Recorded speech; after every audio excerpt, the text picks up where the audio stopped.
Hello,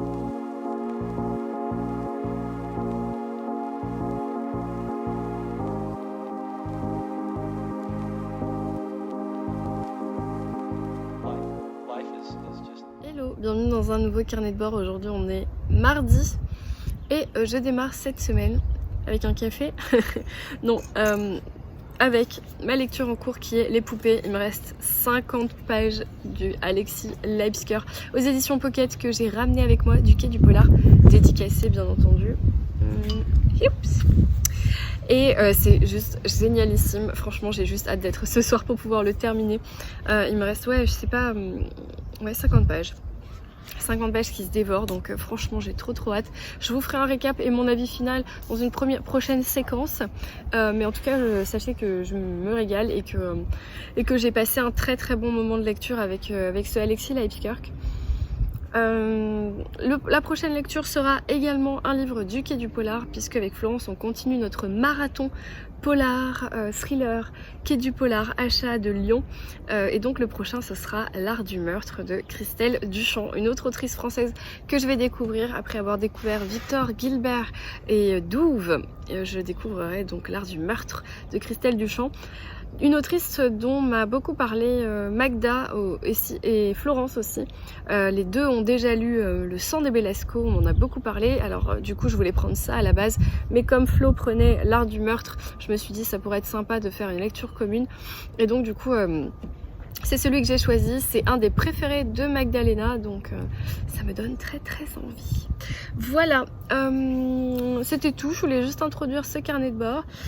Quoi vous dire d'autre? Cette semaine ça va être une semaine un petit peu chargée au niveau de mon organisation de mariage. Parce qu'on a plein de rendez-vous avec monsieur et je serai sur le lieu de mon mariage. Je vais y passer un week-end, je vais passer jeudi, vendredi là-bas.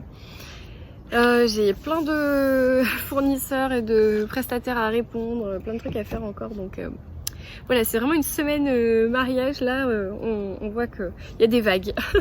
Il y a des vagues où on est connecté, où on a plein de trucs à faire, plein de trucs à payer, des échéances, des machins. Et donc du coup bah il faut mettre le nez dedans et c'est toujours des très bons moments. En tout cas moi j'ai très hâte de recevoir mes faire-part que j'ai commandés. J'ai commandé des petits goodies aussi pour mon enterrement de vie de jeune fille, des petites surprises. Et qu'est-ce qui doit arriver d'autre?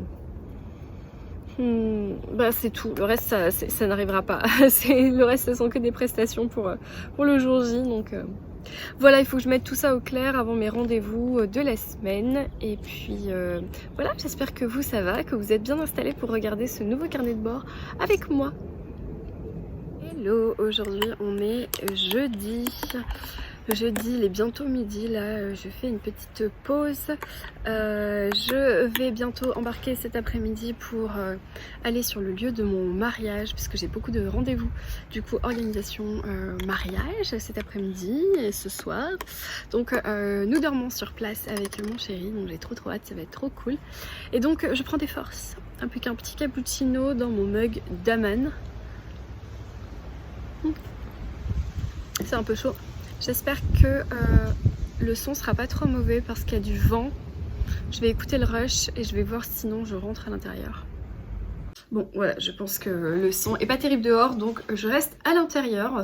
Entre temps j'ai eu des appels, donc voilà, je vous parle de livres. Alors, je crois que je vous avais laissé, enfin j'ai introduit ce carnet de bord en vous disant que j'étais en train de terminer Les Poupées de Alexis Leibsker aux éditions Pocket, livre que j'ai donc eu au Quai du Polar, dédicacé, tout ça, que j'ai lu avec Florence, puisque nous sommes dans notre nouveau marathon lecture polar du Quai du Polar, donc on est à fond là, on les enchaîne, enfin les enchaîne, on en a lu 2, là on est au 3e, Florence elle a quasiment terminé, enfin vraiment on tient le bon bout.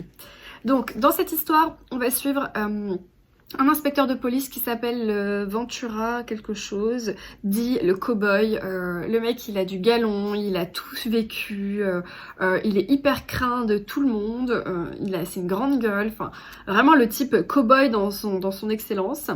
Et on l'appelle sur une affaire un peu particulière puisque en fait c'est un policier de la municipale entre guillemets qui va découvrir des corps dans une chapelle abandonnée et il va les trouver des corps complètement mis en scène de manière assez glauque et assez sale, assez bizarre. Ils sont complètement asexués, ils sont recousus, ils sont tondus, épilés, enfin vraiment c'est des corps neutres qui sont mis de manière très solennelle dans cette chapelle, etc. Évidemment la décomposition des corps fait que ça pue, c'est une scène horrible, très bizarre, très malaisante. Et donc cet inspecteur-là, Venturi, va faire appel à une psychologue parce qu'il pense vraiment que ce tueur-là, il est complètement... on dépasse en fait le simple goût de tuer. En fait, il a un problème psychologique derrière qui est assez important. Et donc il fait appel à cette psychologue qui s'appelle Olivia Montalver, je crois, qui elle est jeune, elle est dans la dynamique, etc. Et en fait, avec le cow-boy, ça va super bien marcher parce que c'est la seule qui arrive à lui rentrer dedans un petit peu et à lui secouer le cocotier en lui disant écoute garçon, c'est soit tu te calmes, soit je me barre et tu te débrouilles avec ton affaire. Et donc du coup ce duo il est assez dynamique, assez drôle, c'est tempétueux quoi, ça y va, hein, ça balance.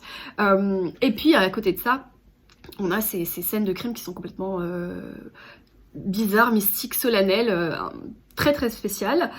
En parallèle, on a donc aussi une partie où en fait on a une femme qui est une voyante un peu de pacotille, mais une voyante quand même, qui est dans la campagne, qui on sent qu'elle a un passé un peu particulier, qui vit son petit train-train avec ses clientes et qui commence à avoir des choses un peu bizarres. Donc on a sa partie en parallèle de l'enquête, donc on se doute qu'il va y avoir un lien, et il y a une troisième partie, une troisième voix qui parle, et là c'est un peu comme un journal, c'est quelqu'un qui se confie à un journal, qui écrit un peu comme des pulsions. Et donc on soupçonne que c'est le tueur qui écrit cette partie-là. Et donc ces trois en fait voix se répondent, et nous lecteurs on fait le schéma un peu dans notre tête, et on essaye d'assembler les morceaux du puzzle pour résoudre cette enquête. C'est extrêmement dynamique, il se passe plein de choses, c'est hyper haletant, c'est clairement un roman qui se dévore. J'ai lu 180 pages en un soir, c'est pour dire, en plus j'étais malade dans un état de fatigue assez important, donc c'est vraiment pour dire que ça se dévore. Alors là on va avoir un avis très différent avec Florence sur cette fin. Moi je l'ai trouvé génial, voilà, je l'ai trouvé renversante, je l'ai trouvé dynamique, j'ai trouvé que c'était surprenant, ça m'a surpris, je m'y attendais pas, j'ai rien vu venir, enfin vraiment j'étais emballée par cette fin. Après Florence me donne son avis, elle était beaucoup moins emballée que moi, voire presque déçue, parce qu'elle aurait déjà vu ce type de schéma, et donc elle était un peu déçue. Alors après discussion, je comprends son avis, mais néanmoins la sensation moi que j'en ai, c'est que c'est un énorme page turner et que c'est vraiment super super bon. Il y a juste la toute dernière page qui n'était franchement pas utile, c'est vraiment histoire de conclure. Néanmoins, je vais pas m'arrêter là-dessus, c'est un super livre, j'ai vraiment envie de continuer de lire Alexis Leipzger. J'ai Le Mangeur d'âme qui est dans ma palle, j'ai pas du coup le dernier qui s'appelle Hurlement, mais je vais attendre qu'il sorte l'année prochaine chez Pocket en espérant pouvoir patienter, si j'y arrive, qui vient de sortir là chez Michel Lafon. Hurlement, et alors Hurlement c'est la suite des poupées, ou du moins je pense que c'est le même enquêteur ou un truc comme ça. Donc voilà, super polar pour moi, super découverte, pas découverte non mais lecture avec les poupées, et je vous le recommande grandement. Vraiment tout était trop bien, c'est hyper addictif, c'est punchy, c'est vraiment bon. Donc il y a Alexis Leipzger, il a vraiment sa place dans le polar français, il dépote quoi. Vraiment j'ai été hyper emballée par cette lecture. Ensuite, donc, nous enchaînons toujours dans notre marathon polar avec Florence. Pour moi, découverte donc de Christelle Duchamp avec L'Art du meurtre aux éditions Archipel. Pareil, c'est une autrice que j'ai découvert au Quai du Polar. Vous l'avez vu dans mon précédent carnet de bord. C'est Magdalena et Florence qui m'ont beaucoup motivée à la découvrir. L'autrice, elle est hyper drôle, elle est hyper sympa. Je l'ai découverte aussi sur les réseaux sociaux du coup, et franchement, je suis très contente. Donc là, j'ai lu 80 pages, je suis au début. Il en fait 300, un peu moins de 300. Donc voilà, je suis bientôt à 30% du roman. Juste, j'ai pas trop eu le temps hier soir de l'avancer. Mais ça se passe plutôt bien. Enfin, je suis plutôt bien dans cette lecture. Après, ça ne se passe pas très bien pour les personnages, non, ça c'est sûr. Je vous ferai un récap plus tard, parce que là, flemme. Donc voilà, ça c'est ma nouvelle lecture. Aujourd'hui, comme on est jeudi, je pense que je vais la faire durer. Ce soir, j'ai un rendez-vous, donc avec pour le mariage, enfin pas pro, mais pour le mariage, donc je pense que je vais avoir un dîner. Je vais pas pouvoir beaucoup lire, mais après tout, je peux me mettre là dans le lit et lire jusqu'à minuit, 1h du matin, juste parce que c'est trop bien, donc à tout moment, voilà. Sinon, je pense le terminer peut-être demain, vendredi. Voilà, au moins comme ça pour samedi, j'en démarrerai un autre. On devrait commencer avec Florence, qui est tout là-haut, qui est l'affaire Alice Crimmins. Donc c'est un carnet de... c'est un journal de... comment ils appellent ça? Je sais plus, carnet de meurtre.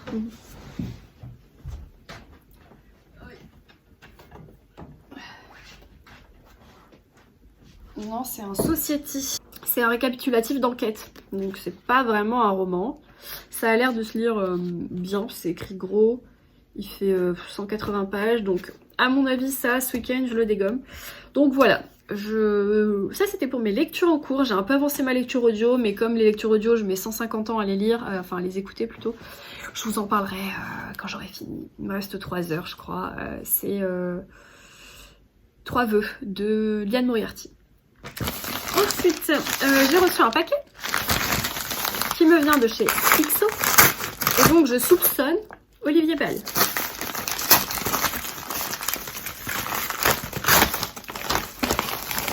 Et c'était un bon soupçon. Je ferai une bonne enquêtrice, non? Pas du tout. Alors, oulala, il y a plein de choses, Alors, le roman, c'est... hop, là. Roche de sang. Ouais, elle est glauque. La couve, là. 5 mots étranges, danser dans sa tête, que ma blessure soit mortelle. Oh, elle est étrange, la couve. On dirait un peu une couve qu'il y avait eu chez... Nicolas Beuglé. Le dernier message. Ça vous fait pas un peu penser à ça, non? La couve. Non? Bah moi j'aime bien. C'est mystique. Bon. Calmez-vous les volets.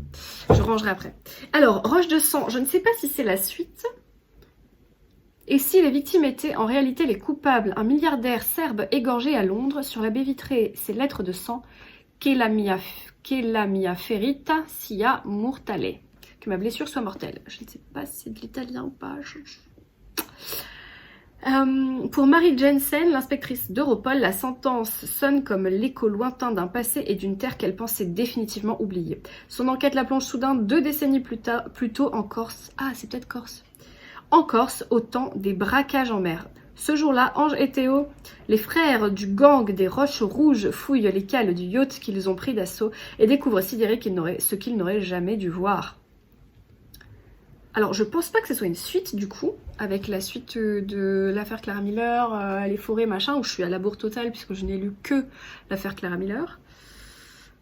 Donc, des hauts plateaux corses aux rues sombres de Belgrade, des montagnes suisses à l'île de Lesbos, l'histoire d'un face-à-face terrifiant à travers l'Europe et d'un incroyable chemin de rédemption.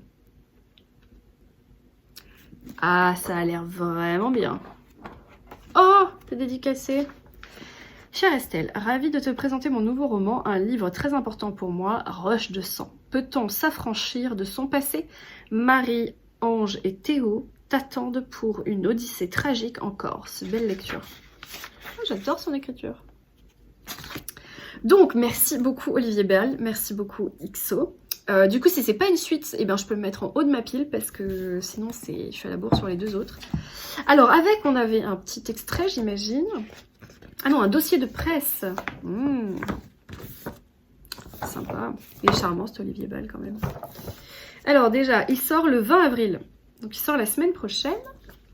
Alors, qu'est-ce que ça raconte ? Donc c'est... d'accord, c'est un genre d'interview en fait. Oui, c'est ça. Ah voilà, c'est ceux-là que j'ai pas lu là. Moi j'ai lu lui. Oh là là. J'ai lu lui. J'ai pas lu lui et j'ai pas lu lui. J'ai ces deux-là en attente. Mais est-ce que je les ai dans ma palle? Il y en a un des deux que j'ai pas, je crois. Ah non. Si, je les ai. Je les ai. Je suis juste à la bourre. Alors, avec, on avait des petits goodies. Marque-page. Méfiez-vous des anges qui va sortir chez Pocket.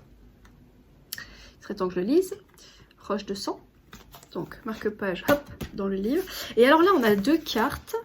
Elles sont vraiment pas mal. Donc, j'imagine que c'est la Corse. Ah, excellent! Il y a un mot derrière. 25 juin 1993. Je t'attends en Corse, fraté. J'ai besoin de toi une dernière fois. Théo. Mystérieux. Et là, on a... Alors là, il n'y a rien écrit derrière. On a une deuxième carte. C'est donc les roches de sang Olivier Ball. Alors peut-être que les roches de sang existent vraiment en Corse, j'en sais rien. Ça fait tellement longtemps que notre famille fait couler le sang que l'on a fini par croire que c'était en nous. Cette phrase est dingue. Alors, je me rends en Corse cet été pour un mariage. J'y vais y rester 3 jours. Est-ce que je prendrais pas le Olivier Ball? Oh là là, ça serait tellement bien. Mais bon, je suis pas sûre d'avoir beaucoup de place pour prendre un grand format. Mais bon, mais c'est trop bien. Merci beaucoup à XO. Merci beaucoup à Olivier Ball. C'est une super réception. Je suis très contente. Et voilà, alors on est vraiment polar en ce moment. Hein. C'est à fond polar. J'espère que vous n'êtes pas trop ennuyés par ces carnets de bord si vous n'aimez pas le polar ni le thriller. J'avoue que je suis à fond dedans. Et ça, c'est l'effet qui est du polar. Malheureusement. Allez, je vous laisse pour aujourd'hui, pour maintenant, pour tout de suite. Et je vous retrouve plus tard.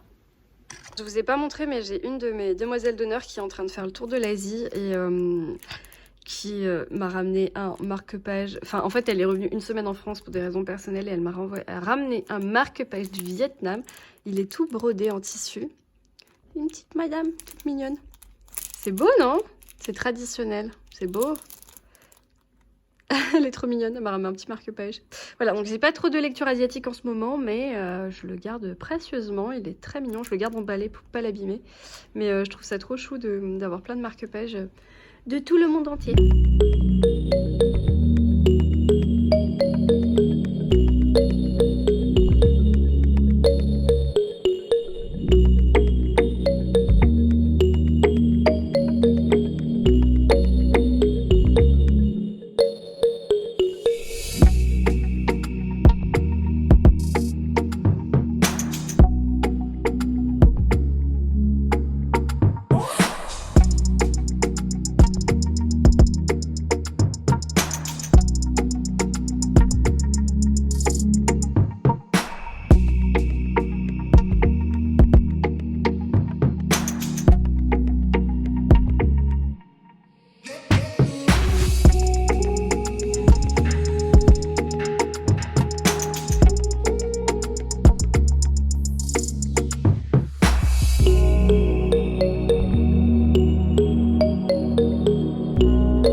J'espère que vous allez bien. Aujourd'hui on est vendredi et je suis de retour chez moi sous le soleil. Voilà, je m'en lasse plus, je passe mon temps au soleil. Je suis en train de faire une petite pause, là c'est la fin de journée, il est 16 h quasiment. Je suis en train de déballer mes affaires parce que je viens de passer un jour là, enfin 24 heures dont une nuit dans le lieu de mon futur mariage, donc avec différents prestataires et organisateurs pour qu'on puisse faire un rendez-vous un petit peu voilà avant que ça arrive. Bref, je vous passe les détails. Tout ça pour dire que j'ai pas beaucoup lu puisque hier soir j'avais un dîner, mais j'ai un petit peu avancé le Christelle Duchamp, donc du coup j'ai lu un tiers là, du roman, j'ai lu 100 pages sur les 300. Je vais essayer d'avancer un maximum cet après-midi et demain. Éventuellement, j'aimerais bien le finir demain matin pour rejoindre Florence qui l'a fait terminer avant moi et qui m'attend pour notre prochain livre polar dans la série du Quai du Polar. Mais ce que je voulais vous dire, déjà j'ai reçu un livre mais je ferai l'unboxing à l'intérieur. Mais j'avais pris avec moi ma petite pochette que j'aime beaucoup qui se ferme de lecture de Marie, que m'avait fait Marie. J'avais pris donc avec moi bien sûr ma lecture en cours qui est le Christelle Duchamp, l'art du meurtre. Mais en fait dans le lieu de mon mariage, dans toutes les pièces il y a des livres à disposition. Et en fait dans notre chambre il y a des bibliothèques dans toutes les chambres, dans le restaurant, dans les couloirs, enfin c'est un espèce de grand hôtel, établissement. Et il y a des livres de partout et ils sont à disposition en fait. Et dans ma chambre j'ai trouvé un livre qui m'a un peu intriguée et du coup je l'ai pris. Voilà, je ne sais pas si... Alors au début je pensais que je l'avais volé, mais en fait non, l'établissement m'a dit non mais gardez-le et tout. J'étais un peu mal à l'aise. Mais en gros du coup j'ai pris Catherine Cusset, New York, journal d'un cycle. Et en fait c'est Catherine Cusset qui parle de la période où elle a vécu à New York, où en fait elle n'arrivait pas à avoir un enfant et elle se confie comme dans un journal. Donc c'est tout petit hein. Ça doit faire 150 pages, même pas 120 pages. Il y a aussi des photos, des illustrations de New York, etc. C'est un livre d'occasion, hein, c'est les gens qui l'ont laissé dans l'hôtel. C'est publié chez Folio et j'ai lu les 2 premières pages et je me suis dit que sa plume elle était intéressante, donc j'ai ramené ce petit souvenir de l'établissement, de là où j'étais. Voilà, je suis piqué un livre dans ma chambre. J'ai pas filmé parce qu'en fait c'était la nuit, c'était le soir quand je regardais ma bibliothèque dans ma chambre et du coup j'ai oublié de vous refilmer derrière et de vous refaire des petits plans. Mais voilà, c'était tout ce que je voulais vous dire. Et du coup j'ai reçu aussi un paquet qui me vient de chez Albin Michel et je crois savoir ce que c'est. Je vais aller l'ouvrir à l'intérieur tout à l'heure. Là je vais profiter encore un peu des rayons de soleil pour lire dehors et puis... Enfin, je vais faire un point un petit peu avec mon équipe et après je lirai dehors. Et voilà, j'espère que vous ça va et je vous dis à plus.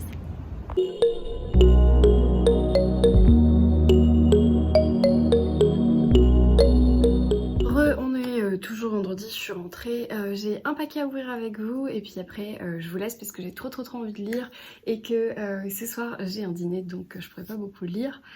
Le cristal du chant, donc c'est parti, j'ai reçu un paquet. C'est parti, j'ai reçu un paquet de la part de Albin Michel et je sais ce que c'est. Et j'ai trop hâte.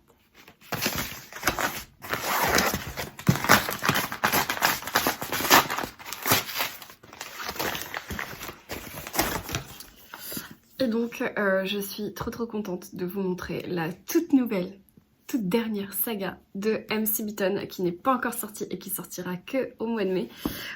Il s'agit donc de la saison des débutantes.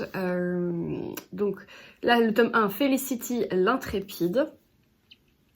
Donc la saison des débutantes, c'est la nouvelle saga de MC Beaton. Bon, MC Beaton étant décédée, c'est une saga qu'elle a écrite précédemment, bien entendu.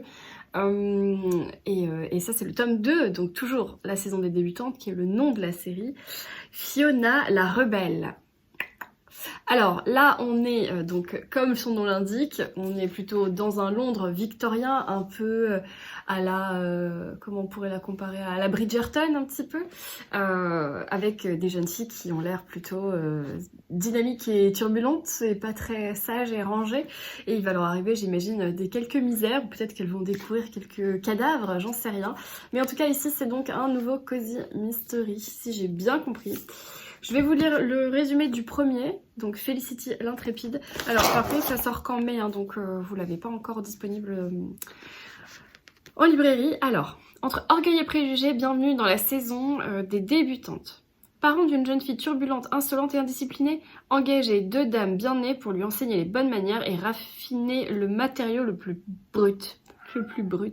Nous tirons le meilleur du pire. Être pauvre n'empêche pas d'avoir de riches idées. Privées d'un héritage qui leur aurait assuré une belle rente, Amy et Effie Tribble, 2 charmantes sœurs ruinées, proposent leur service en tant que chaperons professionnels.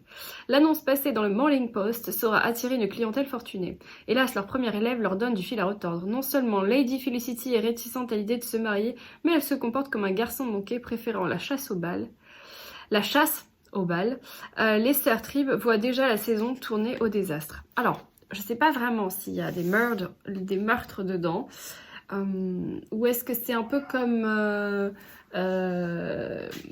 son autre saga qui était les Chroniques de Bond Street. Un peu, ouais, les Chroniques de Bond Street, ou est-ce que c'est comme un Agatha Raisin, je sais pas encore. En tout cas, j'ai hâte de découvrir cette nouvelle saga. Du coup, pour l'instant, je crois que j'ai lu toutes les sagas de MC Beaton, enfin du coup les 4.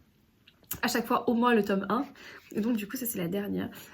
Du coup j'ai lu le tome 1 des Chroniques de Bond Street, j'ai lu le tome 1 de Lady Rose que j'ai beaucoup aimé, et j'ai lu bien sûr Agatha Raisin et Hamish Macbeth où j'ai lu plusieurs tomes, mais là du coup je découvre celle-ci, et franchement je me réconcilie de plus en plus avec MC Beaton. C'est vrai que ma toute première expérience avec Agatha Raisin, elle avait pas été au rendez-vous parce que c'était le premier cosy que je lisais, et en fait je pense que c'est pas ce à quoi je m'attendais, et en plus j'ai pas accroché avec le personnage d'Agatha en fait. Par contre quand j'ai lu Hamish Macbeth j'ai adoré, j'ai vraiment adoré ce personnage. Les Chroniques de Bond Street c'est complètement différent donc j'ai pas pu, enfin il n'y a pas de meurtre mais j'ai beaucoup aimé aussi.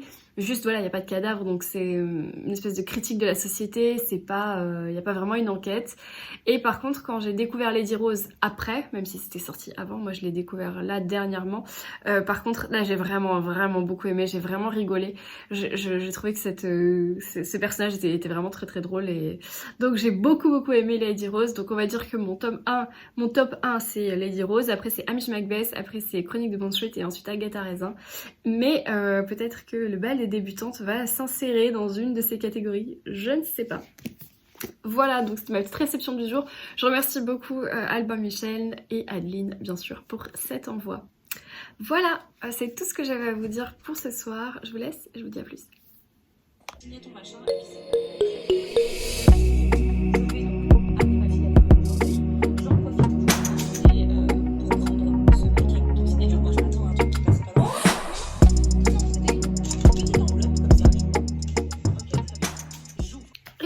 Aujourd'hui on est lundi et je vous reprends pour conclure ce carnet de bord. Je vous ai laissé samedi matin je pense, quand je suis allée voir Kélia. Je suis trop contente. Donc Kélia que vous retrouvez sur Instagram sous le pseudo de Kélia Bookness. Je vous mets son pseudo juste ici. Je suis très contente d'avoir pu voir Kélia samedi. Elle habite en Écosse donc c'est vrai qu'on n'a pas beaucoup la chance de se croiser, et pourtant à la base elle vient du sud de la France, donc je suis trop contente quand elle descend dans le sud, on essaye de se croiser. On s'est fait un petit café au soleil dans le Vieux-Nice, et ensuite on est monté au château prendre un pique-nique, enfin faire un pique-nique au château avec son chéri. C'était très sympa. Moi j'ai passé un excellent moment, je passe toujours un très bon moment avec elle, et là c'était sympa de pouvoir échanger aussi en anglais avec son chéri, et de discuter tous les trois. Voilà, ensuite j'ai fait une petite session coiffeur, et puis voilà, le soir j'avais un dîner entre amis, un anniversaire surprise, et le dimanche on est resté tranquillement, enfin on avait un repas, mais voilà, j'étais assez tranquille. Du coup je vous ai pas pris, mais maintenant je vous fais un petit récap. Alors tout d'abord, Kélia m'a énormément gâtée, elle m'a ramené des cadeaux d'Écosse, et puis je peux vous dire que franchement elle abuse, mais bon, elle est trop mignonne. Alors tout d'abord, elle m'a ramené un magnifique tote bag, mais non mais vous allez halluciner. Waterstone Scotland, donc c'est bien sûr un livre ouvert avec plein d'images qui font référence à l'Écosse. La couleur gris chiné, on adore, et puis c'est un tote bag épais avec un fond, vous savez, avec une doublure là, je sais pas comment on appelle ça, un fond. Tout ce que j'aime, franchement, bien épais, bien... c'est pas vraiment un tote bag en fait, c'est plus un cabas. Mais vraiment tout ce que j'adore, la couleur, enfin elle me connaît, hein, elle me connaît par cœur Kélia, mais la couleur, le tissu, la forme, le dessin, enfin tout ce que j'adore, donc je suis trop contente. Donc là du coup je vais trimballer mon ordi et toutes mes affaires de travail dans ce nouveau sac préféré de tous les temps. Donc ouais, je suis trop contente, elle est trop mignonne. Elle m'a offert 3 autres choses, non mais enfin dinguissime. Elle m'a ramené des fudge, donc ce sont des petits caramels au whisky. Donc là elle m'a ramené ceux de Tobermory, donc de l'île of Mull. C'est donc une distillerie qui est sur l'île de Mull, je ne sais pas comment on prononce, qui est manifestement cet bel endroit. Et je sais pas si vous vous souvenez, elle m'avait déjà offert une boîte comme ça avec des caramels que j'avais gardés dans ma bibliothèque en souvenir. Je l'ai trouvée trop belle, et du coup elle m'a dit je te ramène une autre boîte d'une autre distillerie parce que manifestement tu les collectionnes. Donc du coup j'ai commencé à en manger, hein. Vous avez vu hier soir, c'est trop bon. C'est un caramel mou au whisky, et ça sent très bon le whisky. Pourtant je suis pas ultra fan du whisky à la base, mais franchement ça, une tuerie. Du coup toujours dans un esprit tea time, regardez la mignonnerie qu'elle m'a offert. Donc c'est les petites soucoupes pour mettre ton sachet de thé, ta boule à thé, avec une vache écossaise. Bon, c'est un petit décor de Noël, parce qu'apparemment elle me l'avait acheté à Noël. On n'a pas eu le temps de se voir ni d'échanger avant. C'est trop mignon. Elle est trop mignonne cette petite vache écossaise. Et ce qui est bien c'est que c'est en genre de plastique un peu. Ce qui fait que ça se casse pas, donc parce que je sais que j'en avais un et que je l'ai cassé. Il était tombé du truc du lave-vaisselle et dans les pales du lave-vaisselle il s'était cassé. Alors que celui-là peut-être qu'il ne se cassera pas. Et enfin, un dernier cadeau et pas des moindres. Allez, elle est folle. Elle m'a offert un carnet Agatha Christie, Meurtre de Roger Ackroyd. Est-ce que c'est pas dingue? Parce que moi je trouve que c'est dingue. Donc c'est un petit carnet. Donc apparemment là-bas il y a plein de stands, enfin pas de stands mais de corner Agatha Christie. Oh là là, il est trop beau. Avec le téléphone, mais oui. Évidemment, le téléphone. Donc si vous n'avez pas encore lu Le Meurtre de Roger Ackroyd, qui est mon Agatha Christie préféré, je vous le recommande 1000 fois. Vraiment. Donc du coup c'est un petit carnet avec des lignes. J'adore les carnets avec des lignes. Il est bien épais, il est trop beau, il est magnifique. Je sais pas ce que je vais marquer dedans, mais je vais bien réfléchir. Mais il n'est pas impossible que j'assemble ces deux choses pour le travail et que je les ai tout le temps avec moi. Je sais pas trop. Je sais pas trop encore. En tout cas, le bleu là comme ça me fait penser à la boîte à lunettes Hercule Poirot qu'elle m'avait déjà offert et ramené d'Écosse que j'ai bien sûr sur mon bureau et que je trimballe partout à chaque fois que je me déplace de bureau en bureau. Donc voilà, elle complète ma collection. Donc Kélia, si tu passes par là, tu es folle. Il va falloir arrêter et cesser de me gâter, me pourri gâter comme ça. Mais en attendant, tu m'as fait extrêmement plaisir et j'ai hâte qu'on puisse se revoir. Alors soit en France, soit en Écosse, soit à Paris, soit ailleurs, soit dans le sud, je ne sais pas encore. Mais je suis sûre qu'on se reverra très vite et je te fais des bisous. Donc voilà, sur cette parenthèse écossaise, j'ai avancé, enfin j'ai terminé donc L'Art du meurtre de Christelle Duchamp aux éditions Archipoche, que je lisais donc avec Flo. Et est-ce que je vous ai fait un récap dans ce carnet de bord? Je ne crois pas. Donc dans cette enquête, on va suivre Audrey. Audrey qui est une inspecteur de police qui est sous les ordres de son commandant qui s'appelle Patricia, avec qui elle a une relation assez amicale, fusionnelle. Mais Audrey, on sent qu'elle a beaucoup de blessures d'âme, elle est assez torturée comme fille. Et elle va être dépêchée sur une enquête qui mêle manifestement l'art ou les collectionneurs d'art et du coup des meurtres.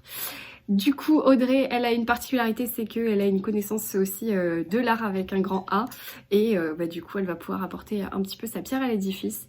On va suivre ici donc d'abord le premier meurtre qui n'est autre que celui d'un avocat retraité hyper riche, hyper connu de Paris qui avait donc aussi ses adresses au niveau de club sadomasochiste.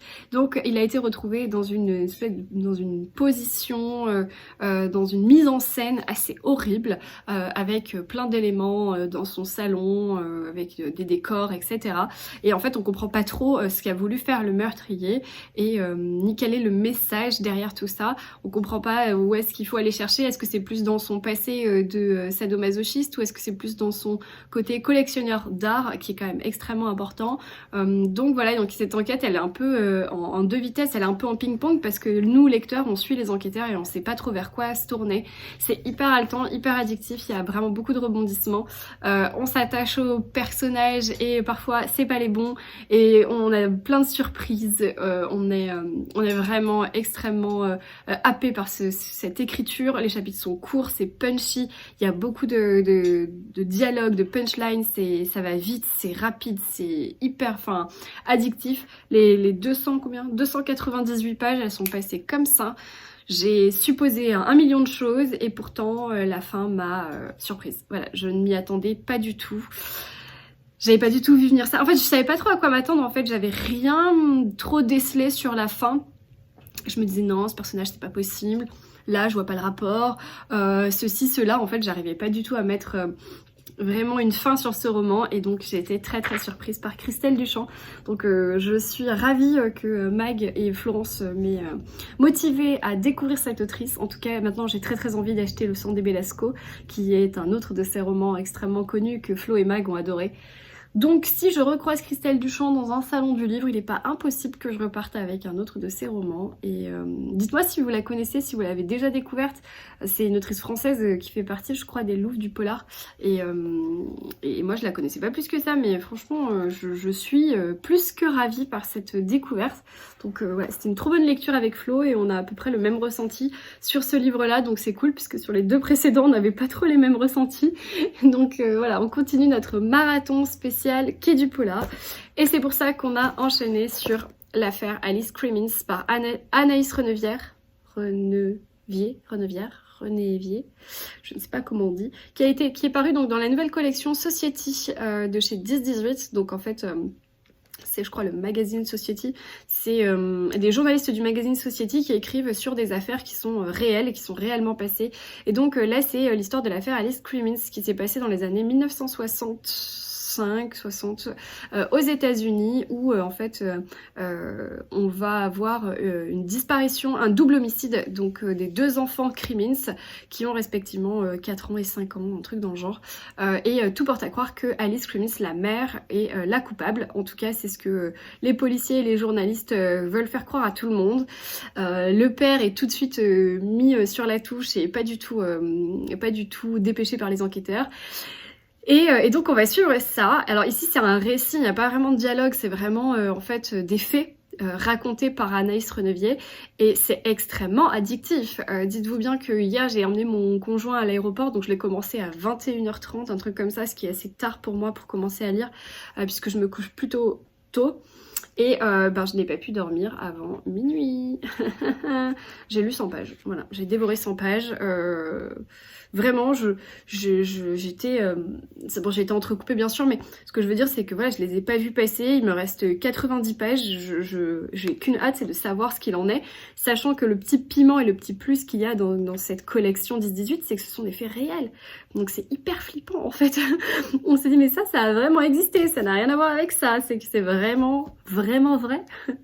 Voilà, donc bref, très bonne découverte pour cette nouvelle collection, puis je connaissais pas Anaïs Renevier, qui est donc une journaliste, voilà, qui a mené une enquête hors norme au cœur d'une justice patriarcale, et c'est le cas de le dire, et d'une affaire de famille où se croisent politiques et mafieux. Une enquête qui échappe à tous les archétypes et dresse le portrait d'une époque, et d'une intense chasse aux sorcières qui déchirera en son temps tout le pays. Franchement ouais, parce que je connaissais pas du tout cette partie des États-Unis, parce qu'en fait il y a plus que ça, il y a pas juste le double homicide, il y a vraiment derrière une espèce de tension politique dans les quartiers du Queens. Donc en fait on découvre même une espèce de facette de l'époque dans ces quartiers-là. Et voilà, donc je me régale. Donc voilà, le marathon Quai du Polar continue avec celui-ci. Et pour le coup, juste après, je crois qu'on va faire une pause avec Flo, on va lire autre chose, mais on reprendra le marathon Polar ensuite. Ça va dépendre un petit peu de notre avancée et de nos prochaines réceptions respectives. Voilà, c'est tout ce que je voulais vous dire aujourd'hui et conclure ces carnets de bord. J'espère qu'il ne sera pas trop court. Je sais pas du tout ce que j'ai filmé cette semaine, je me rappelle plus. Je sais plus du tout. Et j'espère que vous aurez passé un bon moment en ma compagnie, que vous aurez noté quelques lectures. En attendant, je vous souhaite un très bon week-end, une très belle semaine de très bonnes lectures et je vous dis ciao!